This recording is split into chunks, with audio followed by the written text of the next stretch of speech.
오늘 말씀을 이렇게 보다가요, 지난주처럼 또 어려워지겠다 이런 생각이 들었습니다.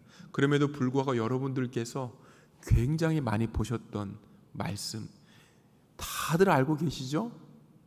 그렇죠. 다들 알고 있는 말씀이에요.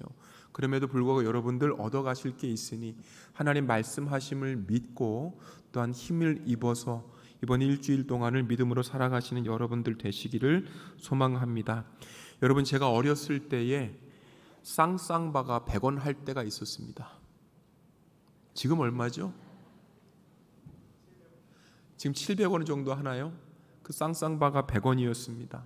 조스바도 100원, 이상하게 생겼네 스크류바도 100원이었습니다. 돼지바도 100원이었습니다. 일반 동네에 있던 슈퍼마켓에서는 100원을 받았는데 할인마트에 가면 자그마치 70원을 하기도 했습니다. 그래서 할인마트에 어머니랑 굉장히 많이 갔었던 때가 있었습니다. 그때 이제 비쌌던 피자가 10,000원, 9,000원 할 때였으니까요. 몇 년 전 얘기일까요? 한 30년 전, 35년 전 얘기 같아요. 제가 10살 때, 이 정도 얘기 같아요. 조금 비싼 아이스크림이 있었는데 그 비싼 아이스크림이 뭐였었냐면 찰떡 아이스였습니다. 찰떡 아이스는 200원. 그랬던 때가 있었어요. 가격이 저렴했기 때문에 항상 어머니께서 그곳에서 장을 보러 가셨었는데 문제가 한 가지가 있었습니다. 그 문제가 뭐냐면 집에서 거리가 멀었다는 거예요. 그래도 항상 그 할인마트가 즐거웠었던 이유는 그곳을 가려면 굴다리 시장을 지나야 했기 때문입니다. 지하 도로 상가였었던 굴다리 시장은 항상 붐볐어요. 골라 뭐 2장에 10,000원 이렇게 얘기했었던 장사꾼도 있었고, 맛없으면 냄비째 가지고 와 이렇게 막 소리 지르면서 고등어하고 꽁치를 팔았던 아저씨도 있었습니다. 이 굴다리 시장을 할인마트보다 더 좋아했었던 이유가 있었는데, 저는 아이스크림도 좋아했었지만 저의 최애 간식이 그곳에 아주 많았기 때문이에요. 여러분, 제가 제일 좋아하는 간식이 뭘까요? 제가 제일 좋아하는 간식이 뭘까요? 에? 승은이죠? 그치? 내가 제일 좋아했던 간식이 뭘까요? 호떡이었습니다. 한 번에 10개를 먹을 정도로 호떡은 뭘 놀래. 한 번에 10개를 먹을 정도로 호떡은 항상 맛있어요. 지금도 맛있어요. 근데 지금 먹으면 혈당 피크가 올라가가지고 정신이 몽롱하기는 한데, 어쨌든 호떡은 이거 뭘 비교할 수 없을 만큼 저의 최애 간식이었습니다. 그때 호떡이 70원이었어요. 2개를 사면 100원에 줬습니다. 그래서 엄마, 나 호떡 2개 좀 사줘, 2개 좀 사줘, 이렇게 꼭 얘기했었던 것이 있었어요. 100m 길이로 쭉 놓였었던 그 굴다리 시장, 그 굴다리 시장에는 사람들이 붐볐던 장소와 사람들이 붐비지 않았었던 장소가 있었습니다. 그 사람들이 붐비지 않았었던 조용한 장소로 가면 항상 그 아저씨가 있었습니다. 조용한 장소에서도, 그곳에서도 맨 끝에 있었던, 엎드린 채 리어카 비슷한 것을 질질 끌고 다니면서 때타올과 비누를 팔았었던 안진뱅이였습니다. 그래서 항상 이 아저씨는 때 아저씨 이렇게 불리곤 했었던 거예요. 2다리가 없었고 한쪽 팔이 없었기 때문에 항상 이 아저씨의 엎드린 모습만 저는 봐왔었던 거예요. 리어카 비슷한 것들을 끌면서 붐비는 장소라도 오면 주변 상인들에게 욕을 먹곤 했어요. 그러면 그 사람들하고 이렇게 저렇게 욕을 주고 받거니 하면서 싸우다가도 결국에는 풀이 죽어서 본인의 자리인 듯 항상 조용한 그곳 맨 끝으로 가곤 했습니다. 어느 날 주변의 상인이 그에게 밥을 사주는 모습이 제 눈에 들어왔었던 거예요. 엎드려서 밥을 먹었던지 반도 먹지 못했었는데 소주는 항상 비워져 있었습니다. 그때에 남은 반찬 냄새를 맡고 나타난 고양이 한 마리가 바로 그의 앞에서 그 반찬을 어그적 씹어 먹는데, 그 고양이에게 했었던 그때 아저씨의 말이 제가 아직도 기억이 나요. 네 팔자가 내 팔자보다 낫다. 에휴, 등신 같은 내 인생, 내 곧 죽고 만다. 내 곧 죽고 만다. 그게 35년이 지났음에도 불구하고 아직까지도 기억에 있는 거예요. 이렇게 푸념을 하고 그 아저씨는 조용한 끝자리로 힘든 몸을 이끌었습니다. 여러분, 오늘 본문을 보니까 이와 같은 비슷한 처지인 사람이 등장을 하죠. 성전 미문에 앉은 뱅이, 혹은 다리를 못 쓰는 사람, 때로는 거린이라고 표현되는 사람이에요. 이 사람에게 베드로와 요한이 등장합니다. 베드로와 요한이 이 사람을 만난 것이 본문의 시작이기는 한데 우리가 한 가지 놓쳐서 안 되는 것이 있습니다.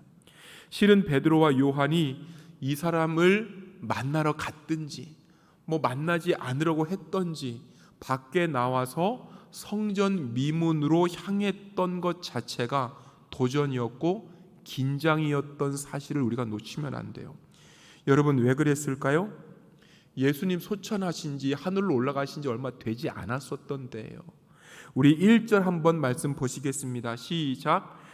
오후 3시에 기도 시간이 되어서 베드로와 요한이 성전으로 올라가는데, 여러분, 성전에 뭐 하러 올라갔다고요? 뭐 하러 올라갔다고요? 기도하러 올라가신 거예요. 그런데 여러분, 구약에도 익숙한 여러분들은 성전을 생각을 하면 이 기도 외에 생각할 수 있는 단어가 한 가지 또 있는 거예요. 성전에 뭐 하러 가죠?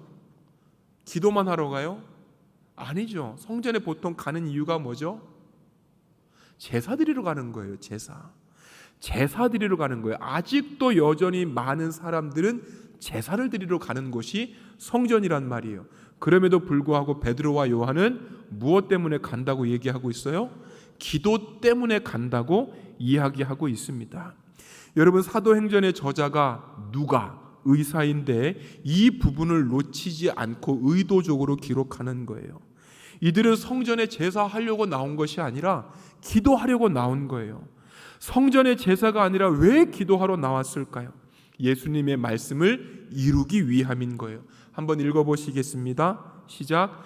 이에 가르쳐 이르시되 기록된 바 내 집은 만민이 기도하는 집이라 칭함을 받으리라고 하지 아니하였느냐. 너희는 강도의 소굴을 만들었도다 하시매, 예수님께서 성전을 무엇이 되기를 원하셨다고요?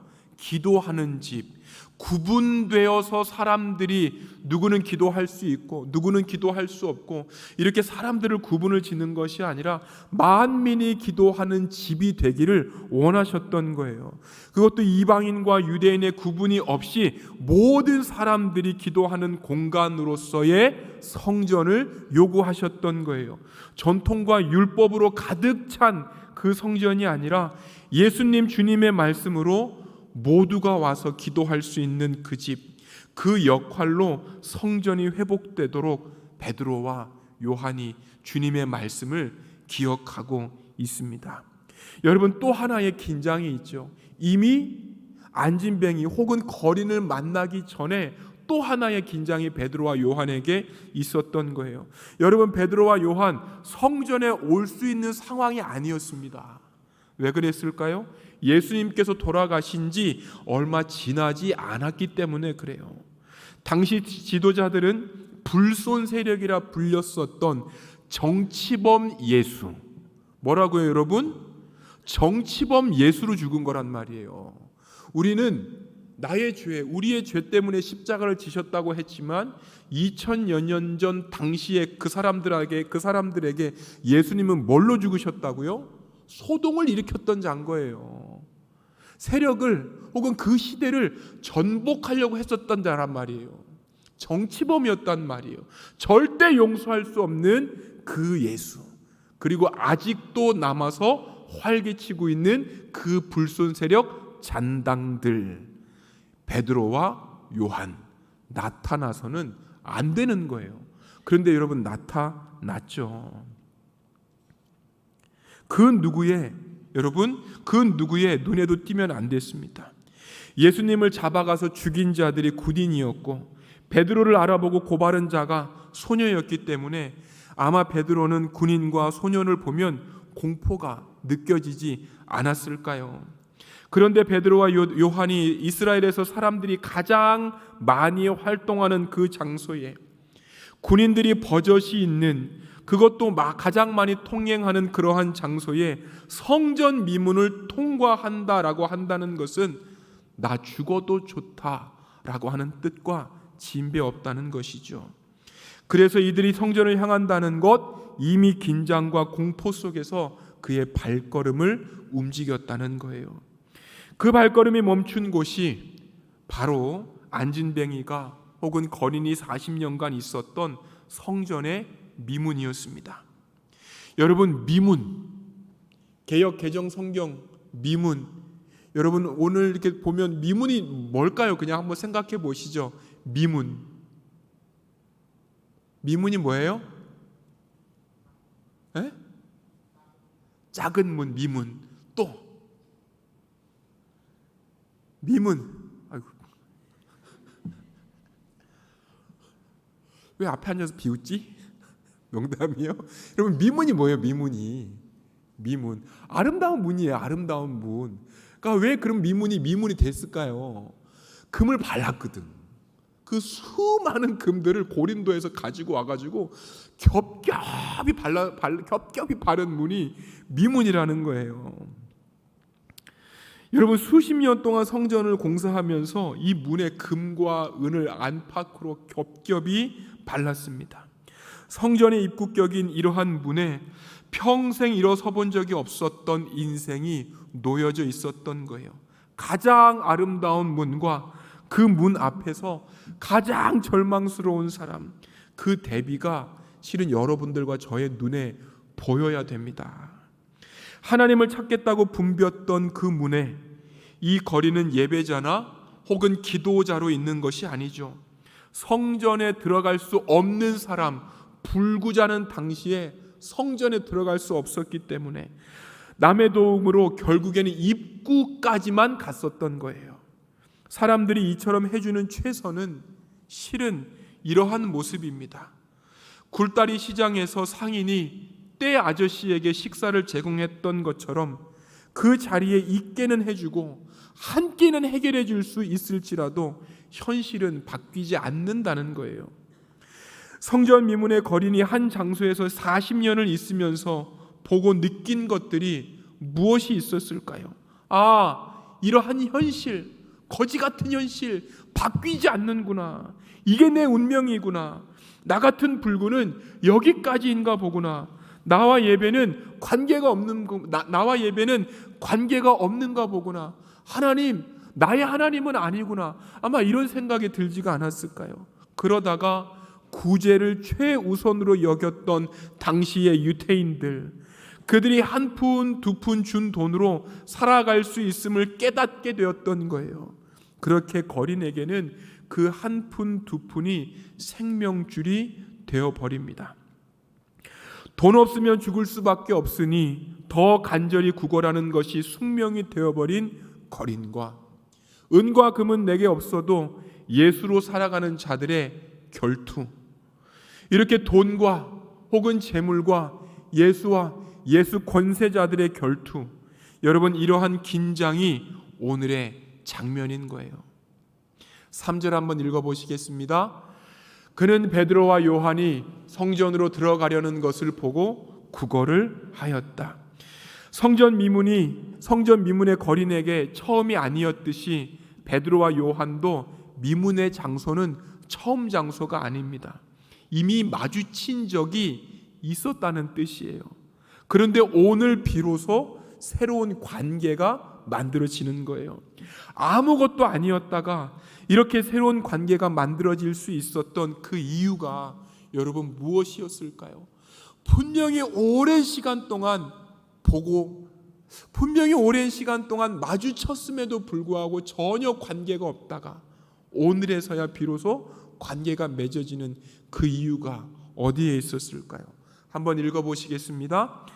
마치 불의 혀처럼 갈라지는 것들이 그들에게 보여 각 사람 위에 하나씩 임하여 있더니 그들이 다 성령의 충만함을 받고 그 다음에요 오로지 기도하기를 힘쓰니라.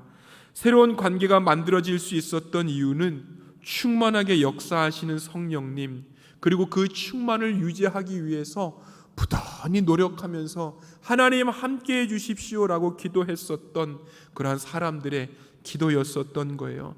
여러분, 이러한 결과와 연속의 또 하나의 결과가 여러분 3장 오늘 본문입니다.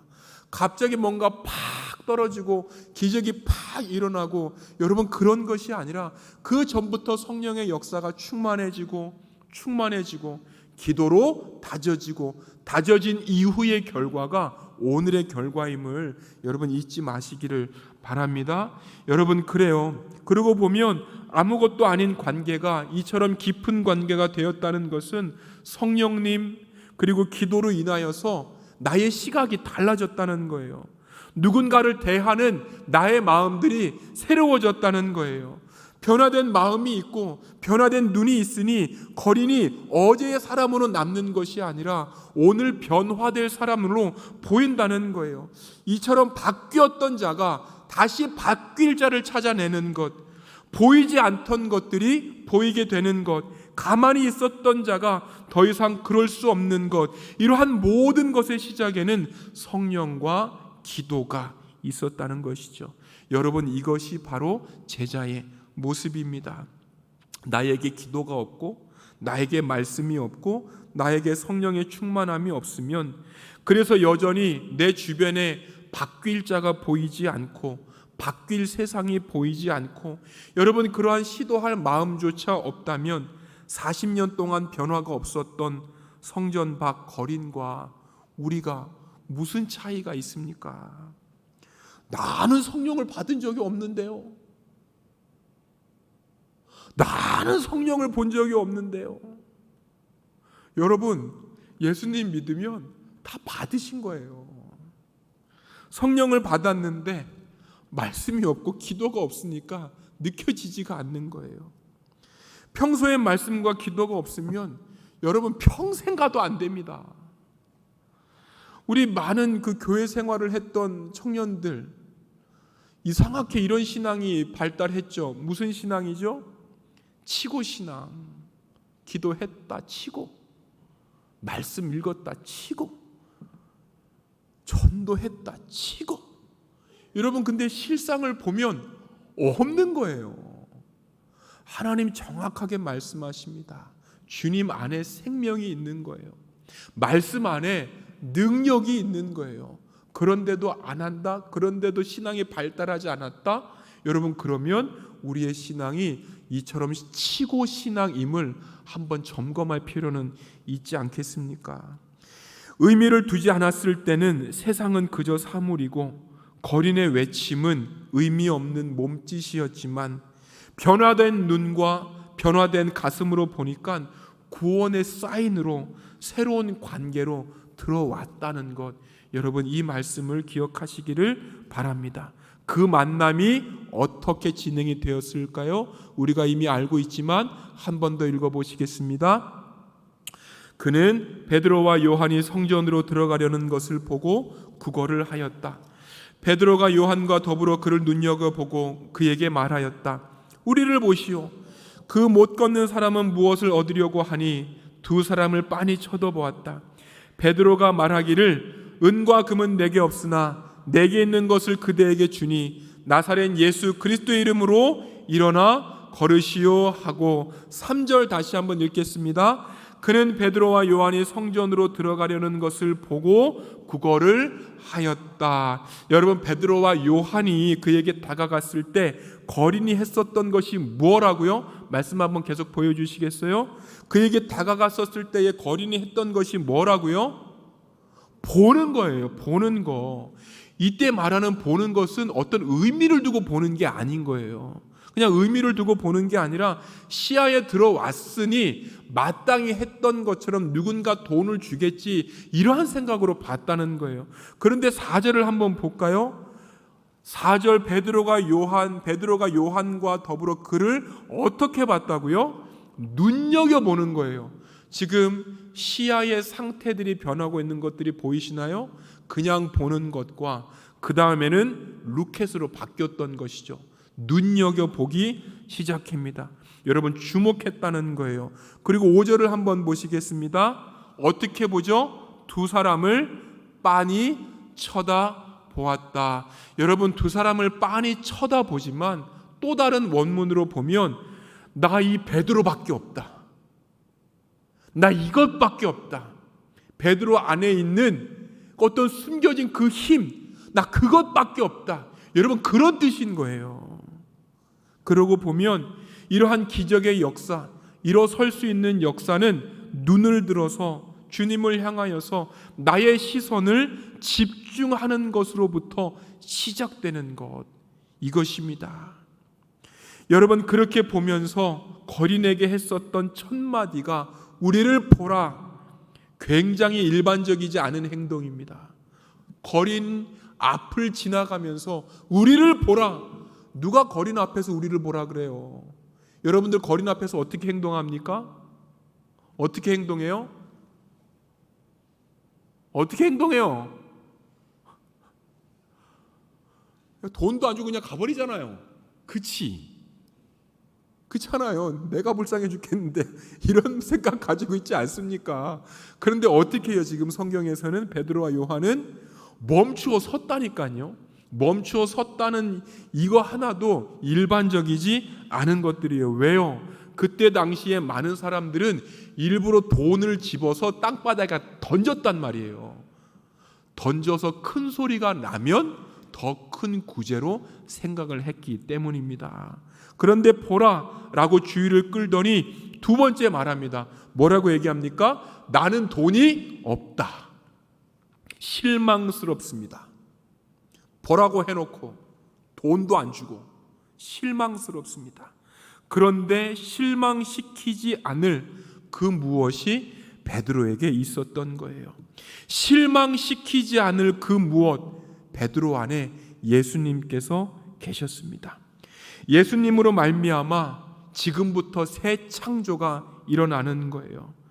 여러분 때로는 이렇게 하나님의 좋은 선물들은 저항할 수 없고 뭐라고 토를 달 수 없는 어떤 영적인 명령의 언어 안에 담겨서 전달이 되는 거예요. 여러분 그래서 힘들 때마다 좌절할 때마다 예수 그리스도의 이름으로 명하노니 힘이야 생길지어다. 상황아 풀릴 줄 믿습니다. 생기가 돋아날 줄 믿습니다. 이런 식으로 외치면서 선포하며 나아가시는 여러분들 되시기를 소망합니다. 이러한 능력을 바라보고 예수님의 이름으로 명령하고 기적을 바라는 모든 분들이 되기를 원해요. 여러분 제가 찬양 인도를요 고등학교 2학년 때부터 시작했어요. 고등학교 2학년 때부터 찬양 인도를 시작하면서 어떠한 영적 현상이 일어났냐면 가위를 눌리기 시작하는 거예요. 제가 6개월을 눌렸어요. 가위 눌려보신 분? 다 영적이네. 담대하고 오직 주님밖에 모르고. 그렇죠. 저는 하여튼 6개월을 눌렸어요. 6개월을 가위를 6개월을 눌렸는데 그냥 일반적인 가위가 아니고 눈이 자동적으로 떠지는 거예요. 눈이 자동적으로 떠지고 고개가 왼쪽으로 자동적으로 돌려지고 또 오른쪽으로 이렇게 자동적으로 돌려지면 항상 그 왼쪽과 오른쪽에는 시체가 놓여져 있었어요.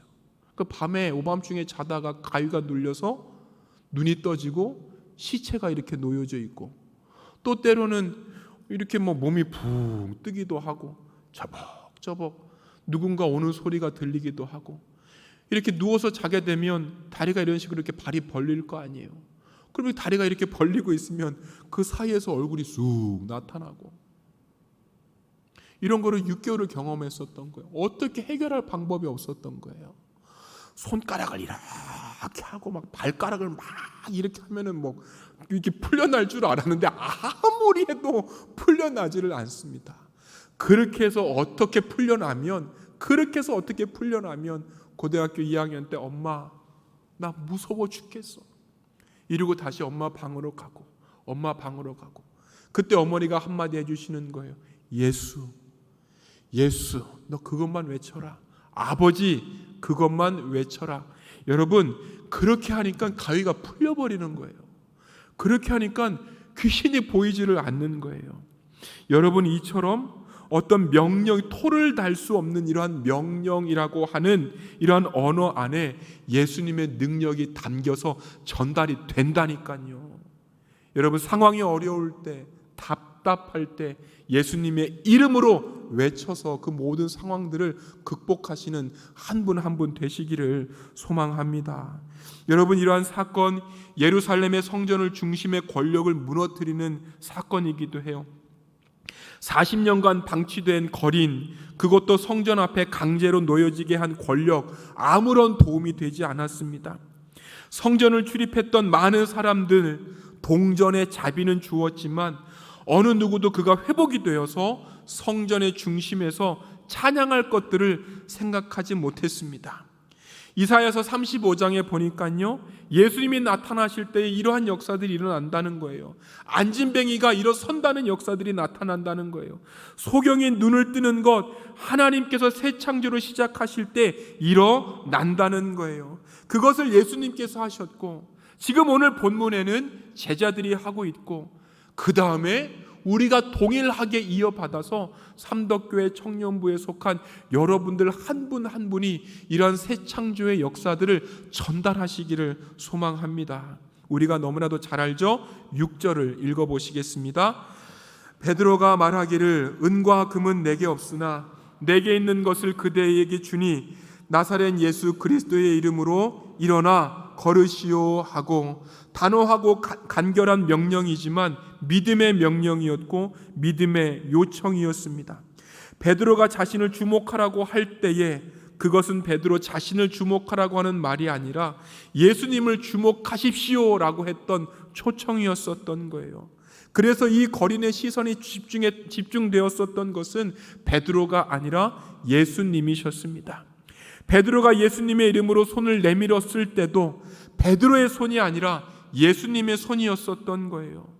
만일 그가 베드로를 통한 예수님께 시선을 두지 않았다면, 여러분 몇 푼 주는 것으로 만족했다면 그의 인생이 바뀌지 않았을 것입니다. 그런데 주님께 집중하죠. 어떻게 변했을까요? 알고 있지만 한 번 더 읽어보시겠습니다. 벌떡 일어나서 걸었다. 그는 걷기도 하고 그들과 함께 성전으로 들어갔다. 사람들은 모두 그가 걸어다니는 것과 하나님을 찬양하는 것을 보고 또 그가 아름다운 문 곁에 앉아 구걸하던 사람이 바로 그 사람임을 알고서 그에게 일어난 일로 몹시 놀랐으며 이상하게 여겼다. 거린이 걷게 되었고 하나님을 찬송하면서 성전 안으로 들어갑니다. 많은 사람들의 주목을 받게 됩니다. 여러분, 이렇게 모든 사건들이 끝을 맺는 것, 여기까지 설교를 들으셨던 거예요. 우리가 본문을 읽는데 실은 이 본문이 1절에서 10절로 끝나지 않습니다. 더 중요한 본문이 하나가 숨겨 있습니다. 그것이 바로 11절 말씀인 거예요. 11절 말씀. 11절에 보니까요, 조금 있다가 읽겠지만 11절에 보니까 이 거린이 기뻐하는 것, 뛰는 것, 성전에 들어가서 예배하고자 어떤 그 열망하는 것, 이러한 것들로 끝이 나는 것이 아니라 베드로와 요한의 곁을 떠나지 않습니다. 뭐 하려고요? 말씀 듣기를 원하는 거예요. 여러분, 우리는 이렇게 생각해요. 거린의 기적처럼 우리에게도 기적이 있으면 믿겠다. 그런데 여러분, 초월적인 것들은요, 실은 기독교에만 있는 것이 아니에요. 불교 안에도 기적들이 많습니다. 여러분, 이슬람교 안에도 기적들이 많은 거예요. 형태로는 같지만 중요한 것은 생명이 있느냐, 진리가 있느냐, 이러한 문제인 거예요. 기적들을 보니까요, 무당들도 하더라고요. 신을 받으면 막 이러면서 막 방방방방 뛰는 모습, 그 다큐멘터리 같은 걸 통해서 보잖아요. 그 작두 같은 거 그 날카로운 올라가서 보잖아요. 그런 거. 그게 뭐 사실이요, 사실 아니에요. 짜고 친 거예요?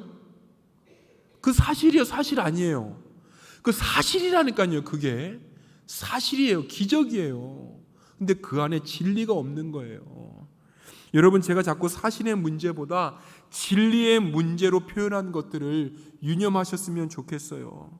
오늘 본문 사실 거린의 결말이 기적, 이걸로 기뻤다, 믿을만 했다, 이걸로 끝나는 게 아니라니까요. 어떤 기적처럼으로 끝나지 않는 것이 결론인 거예요. 이 거린이 안진뱅이가 고쳐진 이러한 기적들을 맛본 다음에 베드로와 요한 곁에서 말씀을 듣고 예수님에게까지 나아가는 것, 이것이 바로 오늘 본문 바로 결말입니다. 말씀 읽어보시겠습니다. 시작. 그 사람이 베드로와 요한 곁에 머물러 있는데, 그리고 12절부터 베드로가 설교하는 모습이 나타나게 되는 것이죠. 우리의 믿음과 마음은 진리의 말씀으로 성장하게 되어 있습니다. 우리의 믿음, 진리의 말씀으로 성장하게 되어 있습니다. 기적 체험이 믿음을 대변할 수 없는 거예요. 성경의 기록을 보면 항상 기적이 있었던 다음에 말씀이 선포가 되었습니다. 그럼에도 불구하고 거린의 기적처럼 나에게도 기적이 있다면 믿겠다, 이런 청년들이 있잖아요.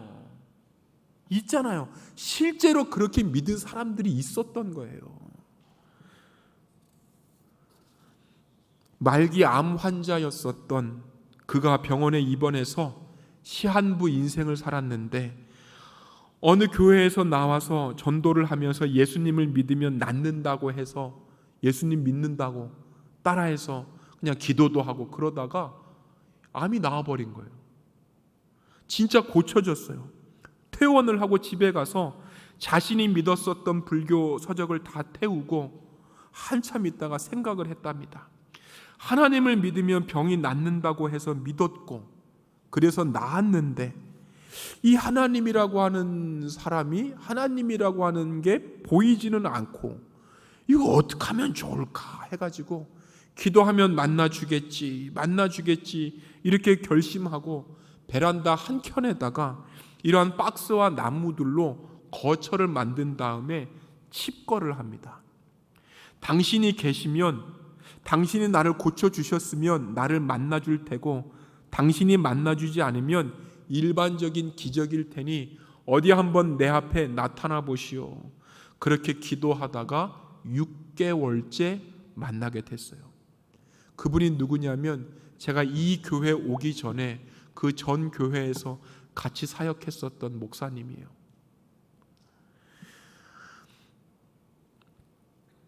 이런 식으로 한국 교회도 맨 처음에는 기적 혹은 국수 같은 것들로 교회 오게 되지만, 결국에는 말씀이 들어간 자와 말씀이 들어가지 않았던 자들의 결말이 확연하게 드러나게 됩니다.